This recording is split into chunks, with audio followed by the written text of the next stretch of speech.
전합니다. 전하는 자의 입술과 심령을 붙잡아 주시고 하나님의 말씀을 전할 수 있도록 도와주시옵소서. 하나님의 말씀을 듣는 자마다 성령께서 역사하여 주셔서 하나님의 말씀으로 받고 들을고 새길 수 있도록 이 시간 도와주시옵소서. 예수님의 이름으로 기도하옵나이다. 아멘. 할렐루야. 바른 믿음은 바른 지식에 근거해야만 우리는 바른 믿음을 가질 수가 있습니다. 우리가 바른 믿음을 갖는다는 것은 그 바른 믿음의 대상이 있다는 것이죠. 바른 지식에 근거한 뿌리가 내린 믿음이야말로 우리의 믿음을 더 믿음되게 하고 건강한 믿음이 되게 하고 또 믿음의 열매를 맺게 할 수가 있습니다. 나방이요, 막 그 불로 막 달려가지만 그가 열심히 날개질을 하지만 그는 죽음을 향해 가는 것처럼 우리가 잘못된 지식에 우리가 지식을 가진 믿음, 그 믿음은 믿음이 아닙니다. 여러분, 이단들이 얼마나 열심을 냅니까? 생명 걸고 열심을 냅니다. 근데요, 그들의 믿음의 지식은 바른 지식이 아니죠. 사도 바울이 되기 전에 사울이었습니다. 그가 열심을 내었지만 그의 열심은 교회를 박해하고 기독교인들을 잡아 감옥에 넣는 일에 그의 열심은 사용이 되었죠. 하지만 바울이 예수를 믿고 그의 믿음은 예수 그리스도의 복음에 뿌리가 박혀서 그의 열심을 통해서 많은 교회가 세워지고 많은 영혼들이 주님께로 돌아올 수가 있었어요. 바울이 로마서 10장 2절에 이런 말씀을 합니다. 내가 증언하노니 그들이 하나님께 열심히 있으나 올바른 지식을 따른 것이 아니니라. 할렐루야. 여러분, 열심을 내고 있습니까? 그리고 이전에도 열심을 내신 적이 있습니까? 어디에 근거하여 열심을 낸 것입니까? 저와 여러분의 믿음은 바른 지식에 근거한 믿음입니까? 안타깝게도 우리의 지식이, 우리의 믿음의 지식이 바르지를 않는데 우리가 다른 사람들을 주님께로 인도할 수가 없어요. 여러분, 소경을 인도하면 안 되는 것입니다. 소경을 인도하면 다 웅덩이에 빠지게 되는 것입니다. 다 멸망하는 것입니다.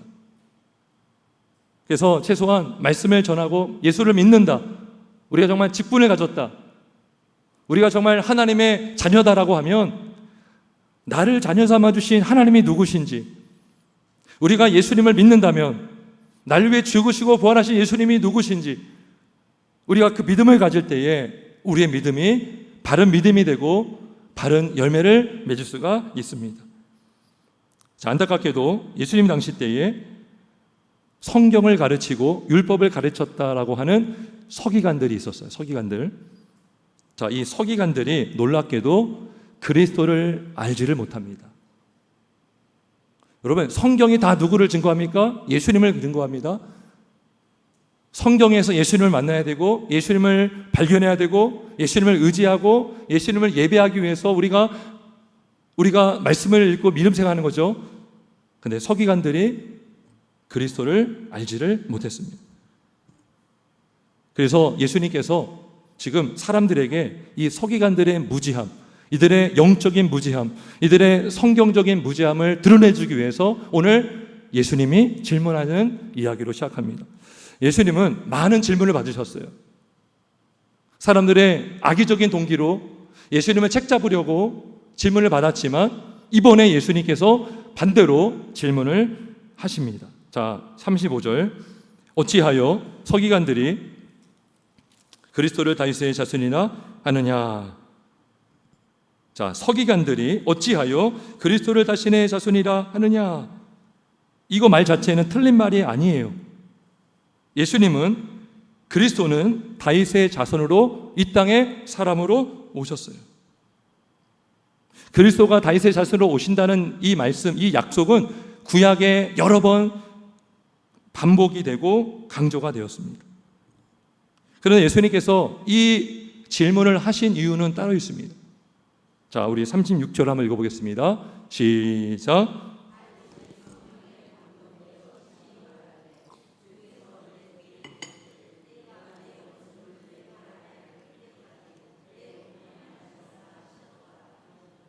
아멘. 이게 뭐냐면 시편 110편 1절의 말씀을 인용하신 거예요. 다윗이 성령에 감동되어 친히 말하되 주께서 내 주께. 자, 여기서 주는 누구죠? 성부 하나님. 내 주 할 때 이 주는 성자 하나님 그리스도를 말합니다. 그러니까 다윗이 지금 자신의 입으로 그리스도를 주님이라고 고백한 것이죠. 그러니까 물어본 거예요. 아니 어떻게 그리스도가 자손의 다윗의 자손이 되겠느냐, 다윗의 주가 되지 않느냐라고 말씀한 거예요. 37절도 볼게요. 다윗이 그리스도를 주라 하였은즉 어찌 그의 자손이 되겠느냐 하시니 많은 사람들이 즐겁게 듣더라. 자, 여기서 서기관들이 몰랐던, 오해했던 게 뭡니까? 그리스도를 다윗의 자손으로만 보았다는 거예요. 그리스도를 인간 다윗의 자손으로만 보았다는 것입니다. 엄연히 다윗이 그리스도를 향해서 나의 주, 내 주님, 나의 하나님으로 말했어요. 주님은 하나님을 말합니다. 능력의 하나님, 능력의 주. 근데 서기관들은 다윗의 자손으로만 온 인간 예수로만 본 것이 문제였던 것입니다. 여러분, 이것이 얼마나 위험한 것인지 아세요?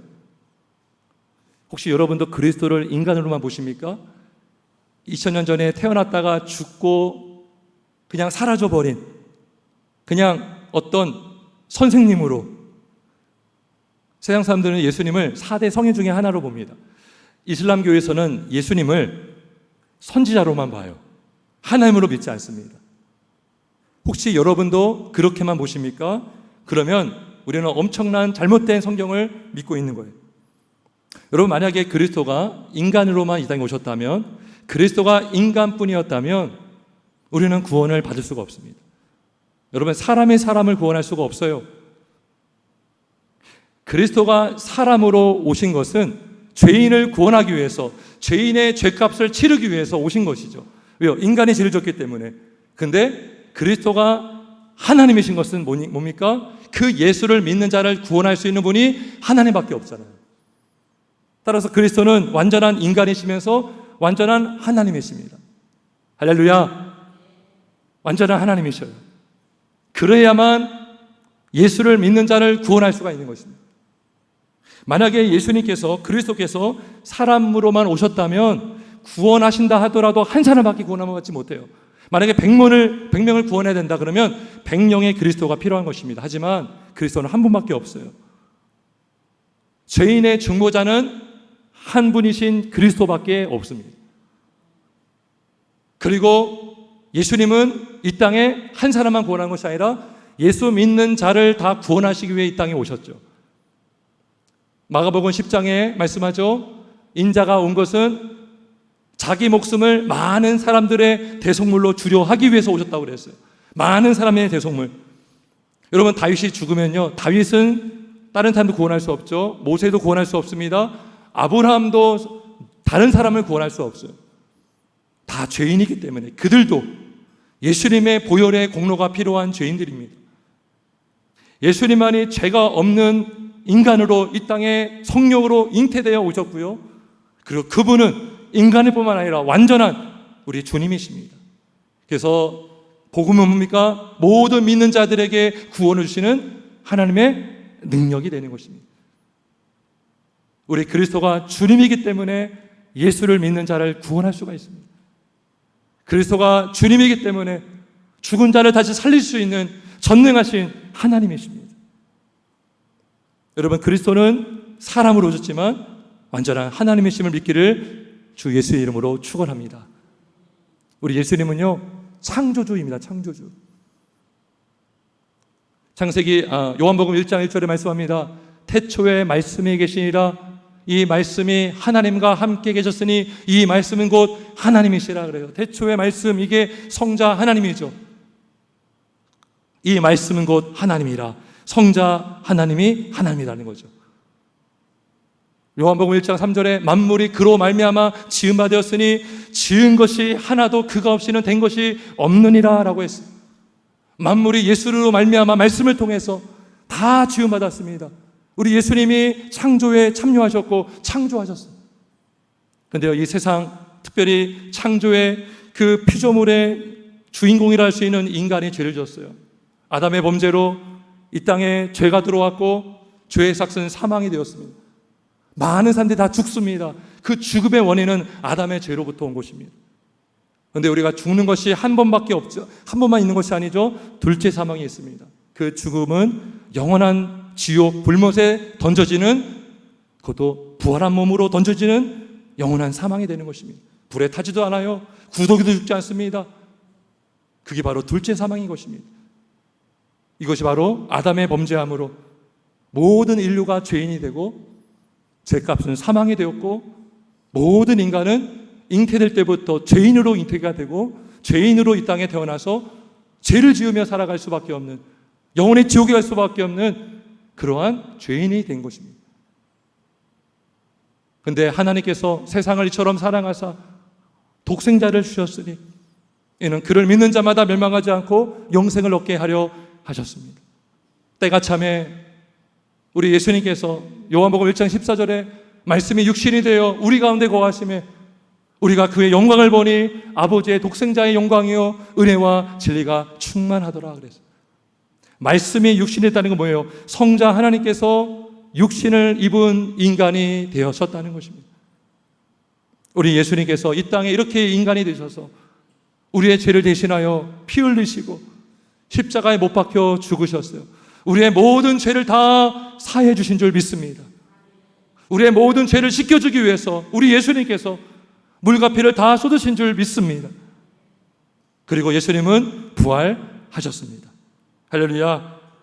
예수님은 죽음에만 머물지 않고 3일 만에 어둠을 이기시고 어둠의 권세를 이기시고 죽음의 권세를 깨뜨리시고 우리 예수님은 부활하셨습니다. 로마서 1장 3절 3절에 이런 말씀이 있어요. 그의 아들에 관하여 말하면 육신으로는 다윗의 혈통에서 나셨고 성결의 영으로는 죽은 자들 가운데서 부활하사 능력으로 하나님의 아들로 선포되셨으니 곧 우리 주 예수 그리스도 신이라. 우리 주 예수 그리스도 신이라.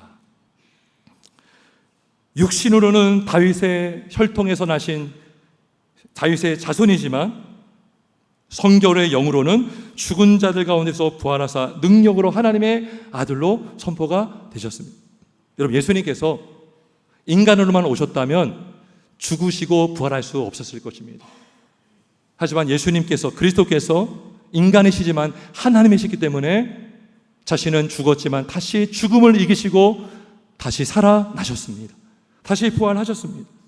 그래서 하나님의 아들로 선포가 됐다는 것은 공적으로 예수 그리스도께서 단순히 인간만이 아니라 그분이 정말 하나님의 아들, 신성을 가지신 하나님의 아들 되심을 선포되고 증거되어 주신 거예요. 그래서 예수님은, 그리스도는 지극히 모든 힘에 뛰어난 이름이 되셨습니다. 빌립보서 2장에 말씀합니다. 우리 하나님께서 그리스도를 모든 이름 위에 뛰어난 이름을 되게 하시고 모든 무릎으로 예수님의 이름 앞에 꿇게 하시고 그리고 모든 입으로 예수 그리스도를 주라 시인하여 하나님 아버지께 영광을 올리게 하셨습니다. 우리 예수님은 부활하셨습니다. 우리 예수님은, 우리 그리스도는 우리의 주님이십니다. 우리의 하나님이십니다. 지금도 살아계시고 지금도 보좌 우편에서 만물을 주관하고 계시고 만물을 다스리고 계시고 특별히 교회의 머리가 되셔서 성도를 다스리고 계시는 줄 믿기를 주의 이름으로 축원합니다. 마지막 때가 되면 우리 예수님은 보좌 우편에 앉아 계시다가 이 땅에 심판주로 오실 것입니다. 그리고 그날에 모든 원수들, 모든 마귀들은 예수님의 발에 다 짓밟히고 다 멸망당하고 모든 악인들은 불못에 던져질 것입니다. 자, 36절을 다시 보면 그 말씀을 증거하죠. 주께서 내 주께 이르시되 내가 내 원수를, 원수 마귀들 말하죠, 내 발 아래 둘 때까지. 그러면 아직 발에 완전히 밟히지 않았어요. 언제 밟히느냐? 마지막 때가 됐을 때에 마귀들은 예수님의 발에 완전히 박살이 날 것입니다. 완전히 깨트려질 것입니다. 그리고 그때까지 우리 예수님은 보좌 우편에서, 지금도 하늘 보좌 우편에서 우리 예수님은 모든 만물을 주관하시는 우리의 주님이시고 성도를 중보하시고 성보를 붙들어 주시고 통치하시는 우리 주님이십니다. 그리스도만이 우리의 주님이 되십니다. 그리스도가 없이는 우리는 구원받을 수 없고, 그리스도가 없이는 우리는 기도할 수가 없고, 그리스도가 없이는 우리는 복을 받을 수가 없어요. 만복의 근원 되신 주님이기 때문에. 따라서 그리스도는 단순히 다윗의 자손으로만 오신 것이 아니라 다윗의 주가 되시고, 다윗뿐만 아니라 아브라함의 주가 되시고, 이삭의 주가 되시고, 야곱의 주가 되시고, 모세의 주가 되시는 우리 주님이십니다. 마리아의 주가 될까요? 아닐까요? 예수님의 어머니가 누구시죠? 마리아. 우리 예수님은 마리아의 주도 되십니다. 오늘 카톨릭에서는요, 성모 마리아를 숭배하는 그 사상이 있어요. 왜냐하면 예수님, 거룩하신 그 예수님을 잉태한 사람이 어머니이기 때문에, 그 성모가, 그 마리아가 그리스도를 낳기 때문에 그들 마음속에 마리아를 높이는 사상이 있어요. 그래서 그들 입으로는 그리스도가 유일한 중보자다, 우리의 구원자라고 말은 하지만 그들 마음속에 마리아에게 기도하면 마리아가 우리의 기도를 예수님께 말해줘서 더 응답을 시켜줄 수 있다라고 그들은 믿고 있습니다. 그런데 성경을 보면 마리아가 뭐라고 했습니까? 나는 주의 계집종이오니 라고 했어요. 마리아 자신이, 엄마인 자신이 아들 그리스도를 향해서 나는 주의 계집종입니다 라고 했다고요. 누가복음 1장 47절 48절에 뭐라고 했어요? 내 영혼이 주를 찬양하며 내 마음이 내 구주를 기뻐하였음은 그의 여종의 비천함을 돌보셨음이라. 자기 아들을 향해서 내 구주래요, 내 주님으로 고백하고 있습니다. 여러분, 세례 요한의 어머니가 엘리사벳이거든요. 엘리사벳이 마리아가 오는 걸 보고 뭐라고 얘기했습니까? 누가복음 1장 43절에 내 주의 어머니가 내게 나오나니 이 어찌 된 일인가. 내 주의 어머니, 지금 마리아 뱃속에 있는 그 아기는 단순히 사람 아기가 아니라 나의 주님으로 믿은 것입니다. 마리아도 예수를 주로 믿었고, 엘리사벳도 예수를 주로 믿었고요, 다윗도 예수님을 나의 주로 믿었습니다. 우리 주님은 이들만의 주님이 아니라 오늘날 예수를 믿고 있는 모든 성도의 주가 되심을 믿기를 주님의 이름으로 축원합니다. 우리 그리스도는 주님이십니다. 사람이시지만 또 주님이십니다. 자, 그럼 우리가 누구만을 높여야 됩니까? 우리가 누구만을 예배해야 됩니까? 오직 그리스도만을 예배해야 되는 줄 믿습니다. 우리 그리스도만이 영광 받으셔야 돼요. 그리스도만이 높임을 받으셔야 되는 것입니다. 여러분, 안타깝게도 서기관들은 그리스도를 알았어요, 몰랐어요? 몰랐습니다. 그리스도를 인간 다윗의 자손으로만 온 것으로 알았고, 바로 앞에 있는 예수를 알지 못했고, 그리스도를 알아보지 못했고, 그리스도가 주님이라는 것을 알지를 못했습니다. 과연 몰랐을까요? 여러분, 세상 사람들은요, 신이 있다는 것을 압니다. 왜냐하면 그들의 마음속에 영혼을 사모하는 마음이 있고, 모든 인간에게는 종교라는 씨앗이 있습니다. 그들이 그 하나님이 성경에 나오는 하나님으로 믿지는 못할지라도 신이 있다는 것은 어렴풋이 압니다. 근데 특별히 하나님을, 특별히 예수님을 그들은 인정하지 않아요. 왜 그럴까요? 여러분, 서기관들이 그리스도를 주로 인정하지 않았고 높이지 않았다면 누구를 높였을까요? 여러분, 우리가 예수님을 구주로 믿지 않고 그리스도를 주로 믿지 않으면 누가 주인 되어 살 수밖에 없습니까? 내가 주인 되어 살 수밖에 없어요.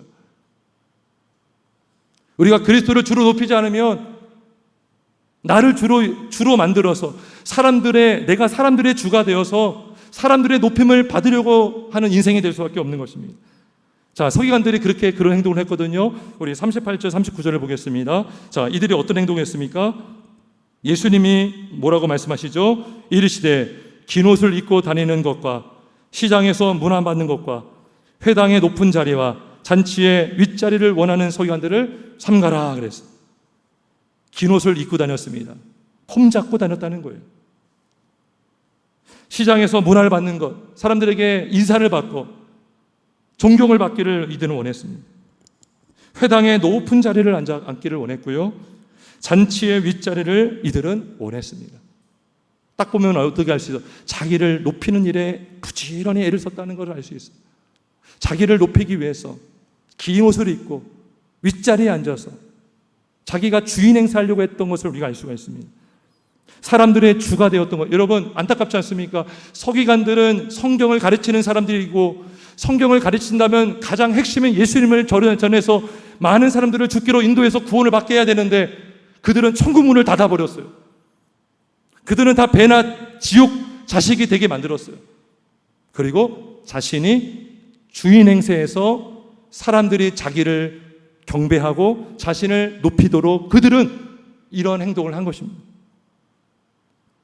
심지어 어떤 일까지 했습니까? 40절 보겠습니다.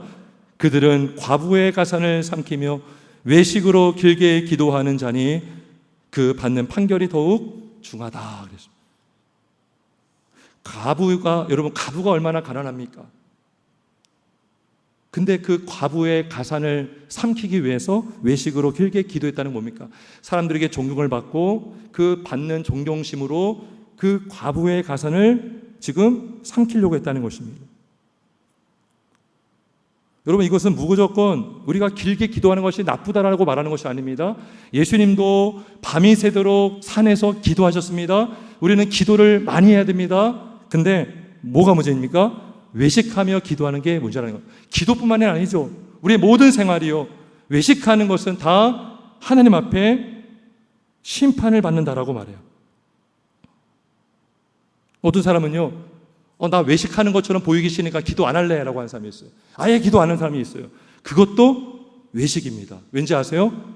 사람들이 외식하는 것처럼 보일까봐 안 하는 것은 외식이죠. 외식이 뭡니까? 외식은 사람들에게 좋게 보이려고 하는 행동이 외식입니다. 내가 손해보지 않으려고. 마태복음 23장 5절에 이런 말씀이 있어요. 그들의 모든 행위를 사람에게 보이고자 한다라고 했습니다. 사람에게 보이기 위해서 하는 행동. 이게 바로 외식의 정의입니다. 외식의 정의예요. 여러분, 경건 생활의 동기가 무엇이어야 됩니까? 하나님이어야 되죠. 우리가 믿음의 대상은 하나님입니다. 근데 믿음의 대상이 나고 사람이면 외식하게 된다고요. 종교 생활한다고요. 우리의 신앙의 대상이 하나님이면 사람들이 싫어해도 하나님이 원하시면 해야 되는 줄 믿습니다. 근데요, 하나님이 원하지 않으면 사람들이 원해도 하지를 않아야 되는 것이 신자인 줄 믿습니다. 외식의 결과는 중한 심판을 받는다라고 말씀합니다. 40절 보겠습니다. 그 받는 판결이 더욱 중하니라. 그래요. 중하니라. 왜 외식하는 벌이 더 많을까요? 왜 심판이 클까요? 여러분, 가부의 가산을 삼키는 것도 죄인데 외식은 뭐예요? 사람을 속여서 짓는 죄잖아요. 이중죄를 짓기 때문에 외식의 심판은 더 무거운 것입니다. 우리가 이 땅에서 사람들에게 인정받기 위해서 외식하잖아요. 사람들에게 높임받을 수 있습니다. 근데 하나님 앞에 가면 상은 하나도 없을 것입니다. 예수님이 뭐라고 했습니까? 바리새인을 향해서 그들은 이미 이 땅에서 자기의 상을 다 받았다 그랬어요. 하지만 주와 복음을 위해서 사람들에게 놀림받고 조롱받고 핍박받았지만 주님 앞에 갔을 때에 그가 받는 상은 클 줄 믿습니다. 이 세상과 비교할 수 없는 큰 상을 받게 될 줄 믿습니다. 성도 여러분, 왜 외식합니까? 나를 높이기 위한 것이죠. 왜 나를 높이려고 합니까? 그리스도를 믿지를 않기 때문이죠. 내가 그리스도보다 더 높이 있기 위해서 우리는 외식하여서 우리가 예수님 자리에 앉으려고 하는 것입니다. 사랑하는 성도 여러분, 오직 그리스도만을 주로 믿으시길 주의 이름으로 축원합니다. 그리스도만을 주로 높이길 주의 이름으로 축원합니다. 그리스도만을 자랑하시고 그리스도만을 예배하는 우리 모두가 되길 주의 이름으로 축원합니다. 여러분, 예레미야 9장 23절에 말씀합니다. 지혜로운 자는 지혜를 자랑하지 말라. 용사는 그의 용맹을 자랑하지 말라. 부자는 그의 부함을 자랑하지 말라라고 했어요. 사람은요, 항상 틈만 나면 자기 자랑을 하길 원해요. 자식 자랑하고 자기 직업 자랑하고 자기의 재물을 자랑하고 자기의 용맥을 자랑하고 자기의 공로를 자랑하고 자기의 업적을 자랑하고 자기의 명예를 자랑하려고 하는 게 우리 인간입니다. 일만 열면 그렇게 여기까지 막 차오르지 않습니까? 근데 성도는 누구를 자랑하게 됩니까? 여러분, 그리스도인은 누구를 자랑하게 됩니까? 나를 구원하신 그리스도를 자랑해야 되는 줄 믿습니다. 여러분, 그리스도인이 그리스도를 자랑하지 않으면 누가 자랑하겠습니까? 여러분, 불자가 그리스도를 자랑하겠습니까? 여러분, 무신론자가 그리스도를 자랑할 수가 있습니까? 예수님을 박해하는 자들이 예수님을 높일 수가 있습니까? 나를 구원하신 그리스도를 내가 자랑하지 않으면 누가 예수님을 높이겠습니까? 나를 구원하신 그리스도를 내가 전하지 않으면 누가 예수님을 자랑하겠습니까? 여러분, 서기관들은 그리스도를 주로 믿지 못했습니다. 그리고 예수님 대신 그리스도를 높이는 대신 자기를 높이기를 그들은 애썼습니다. 그들은 총국문을 닫았고 사람들을 배나더 지옥 자식이 되게 만들었습니다. 성도 여러분, 이 땅에 오직 주님은 그리스도밖에 없음을 믿기를 주 이름으로 축원합니다. 그리스도만을 주로 높이시고 예배하시고 자랑하는 저와 여러분 되시길 주님의 이름으로 축원합니다. 그래서 오늘 핵심은 뭡니까?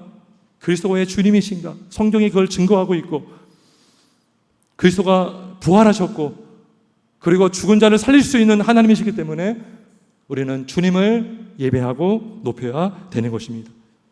자, 끝으로 오늘 본문은 그리스도의 주되심과 서기관들의 외식을 기록하면서 그 다음에 어떤 이야기로 그칩니까?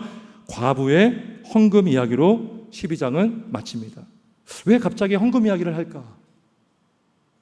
왜 서기관들의 외식을 말한 후에 왜 과부들의 헌금 드린 이야기로 오늘 12장은 마칠까? 이유가 있습니다.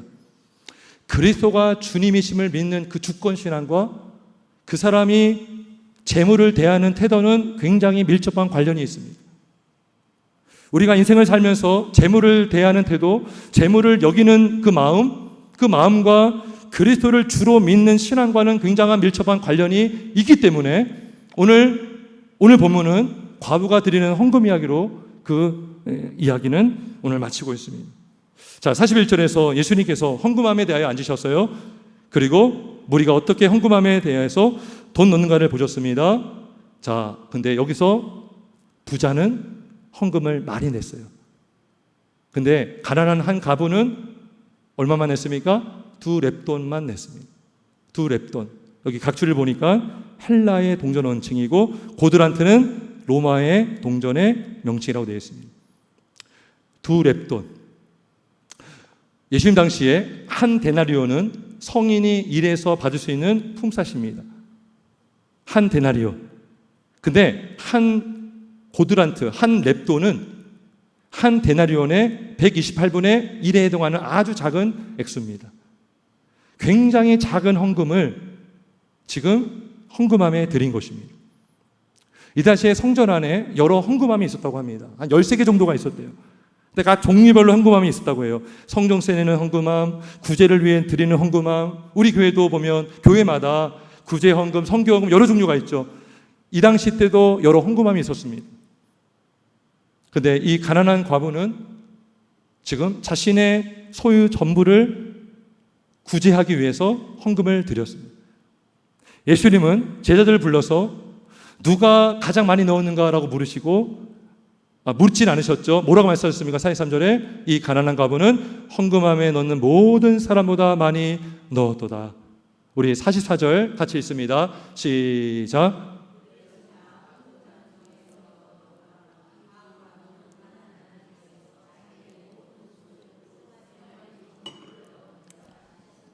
아멘. 여러분, 과부가 드린 이 2렙돈 아주 작은 하루 품삯의 64분의 1밖에 안 되는 하루에 10만 원 벌면 한 1,650원 정도를 낸 거예요. 아주 작은 돈을 헌금함에 드렸습니다. 근데 예수님은 이 여인이 드린 헌금이 다른 모든 사람보다도 가장 많이 드렸다라고 말씀해 주고 있습니다.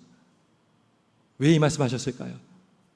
앞에서 서기관들의 외식함을 말씀해 주셨습니다. 여러분, 심지어 우리는 외식하면서도 헌금할 수 있어요.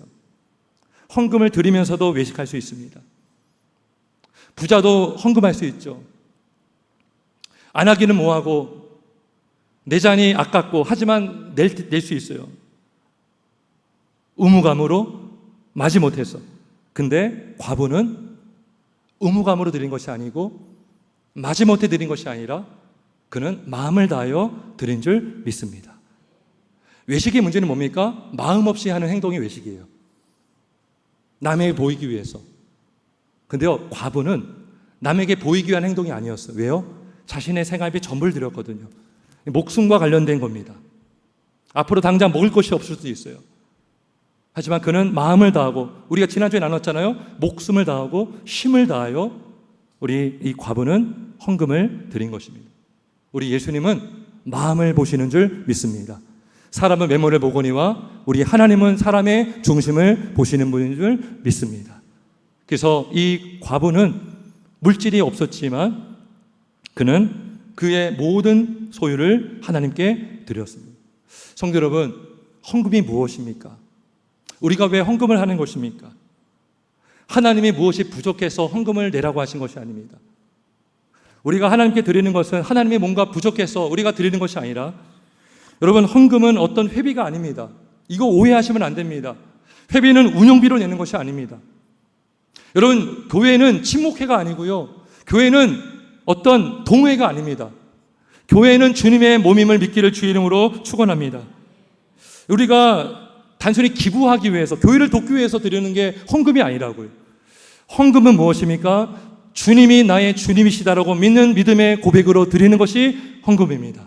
그리고 재물을 하나님이 내게 주셨습니다. 하나님이 내게 주신 것을 내가 주님께 드립니다. 여러분, 그리고 이 생명과 기술을 주신 분, 우리가 돈을 벌려면 시간이 필요하고요, 돈을 벌려면 건강이 필요합니다. 이 헌금은 단순히 돈만 드리는 것이 아니에요. 우리의 시간까지도 드리는 것입니다. 우리의 건강도 드리는 것입니다. 우리의 생명이 주님께서 왔기 때문에 그 생명으로 일한 것으로 우리는 일했습니다. 주님이 주셨습니다. 감사합니다. 주님이 나의 주님이시라고 믿음으로 고백하는 이 헌금이 바로 믿음의 헌금인 줄 믿습니다. 여러분, 마태복음 6장 24절에 말씀합니다. 한 사람이 두 주인을 섬길 수 없나니 너희가 하나님과 재물을 겸하여 섬기지 못한다 그랬어요. 앞에서 그리스도가 주라고 우리가 말씀을 나눴습니다. 그 주님과 재물은 같이 갈 수가 없어요. 재물뿐만은 아니겠죠. 내가 하나님보다 더 사랑하는 것이 있으면 같이 갈 수가 없다는 것입니다.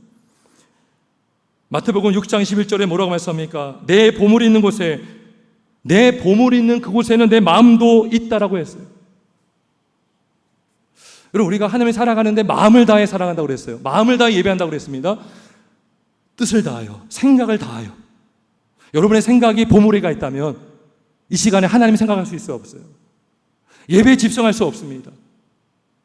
우리의 마음이 보물에 빼앗겨 있으면 우리는 전심을 다해 하나님을 예배할 수가 없어요. 헌금 드리는 것 고사하고 우리는 예배하러 나올 수도 없습니다. 내 보물이 있는 곳에, 그곳에는 내 마음도 있다라고 말씀을 하셨습니다. 하지만 그리스도가 주 되심을 믿는 자는 마음을 다하여 예배할 수 있음을 믿습니다.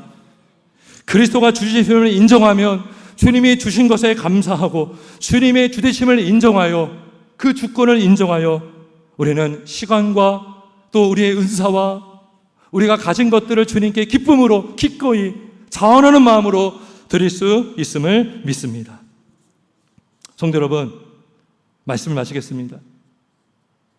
그렇다면 우리는 이 과부처럼 우리의 전부를 다 드릴 수 있습니까?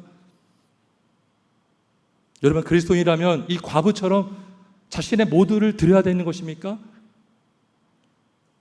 제가 이 부분을 참 묵상을 했거든요. 자신이 없더라고요. 제 아내에게도 물어봤습니다. 당신 다 드릴 수 있어? 대답을 잘 못해요. 저한테 대묻더라고요. 저도 대답을 못하더라고요. 아, 내 믿음이 이 정도밖에 안 되는구나. 근데 제가 이 말씀을 묵상하면서 제가 깨닫게 된 것이 있습니다. 우리는 하지 못했지만, 우리는 할 수 없지만, 우리를 위해 우리의 생명까지, 자신의 생명까지 드린 분이 바로 예수님임을 믿습니다. 우리 예수님께서 예수님이야말로 자신의 물과 피를 다 쏟으셔서 과부가 자신의 생활비 전부를 냈던 것처럼 우리 예수님은 자신의 전 생명을 다하여 자신의 전 인생을 다하여 성부 하나님께 자신의 몸을 화목제물로 속죄제물로 우리 주님은 드리셨습니다. 자신의 생명을 우리 죄인의 목숨과 바꾸셨어요. 그분의 전부를 드신 그 헌신과 희생 때문에 영원히 죽을 수밖에 없는 죄인이 구원을 받게 된 줄 믿습니다. 우리가 이 은혜를 받았다면, 그래서 우리가 그리스도인이 되었다면 우리는 어떻게 살 수 있습니까? 우리는 완전하지는 못할지라도 우리의 마음을 다하고 또 우리의 시간을 다하고 우리의 물질을 다해서 주님을 섬기고 사랑할 수 있음을 믿습니다. 앞에도 말씀드렸지만 성도 여러분, 헌금은 단순히 돈만 드리는 거 아닙니다. 여러분, 헌금을 드려서 교회를 도와주는 게 아니에요. 여러분, 교회는 사람이 도와주는 것이 아닙니다. 교회를 누가 도와주십니까? 하나님이 도와주셔야 되는 줄 믿습니다. 여러분, 그 교만을 내려주시길 바랍니다. 내가 교회를 돕고 있다, 내가 이렇게 했으니 교회가 잘 되고 있다, 이건 교만한 생각입니다. 하나님만이 교회를 도와주시고 우리가 하나님께 드리면 하나님이 교회를 통해서 우리를 도와주시는 줄 믿습니다. 우리가 도와주는 게 아니에요. 하나님이 도와주시고 하나님이 교회를 세우시고 하나님이 주의 나라를 확장해 주심을 믿기를 주의 이름으로 축원합니다.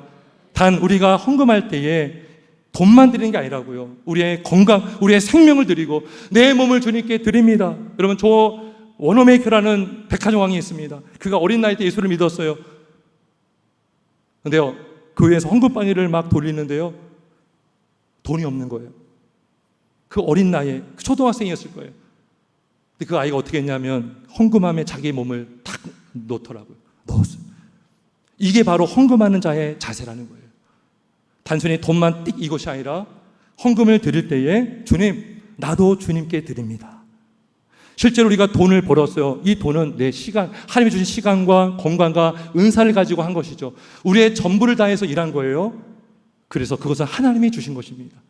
그 마음으로 드릴 때에 하나님이 영광 받으시고 우리의 믿음도 지킬 수 있음을 믿습니다. 우리가 하나님을 위해서 살면 하나님은 우리가 드린 것보다 더 풍성한 은혜를 주실 줄 믿습니다. 하나님의 영광 받으시고 우리 모두에게도 그 은혜가 넘치게 될 줄 믿습니다. 우리 함께 기도하겠습니다.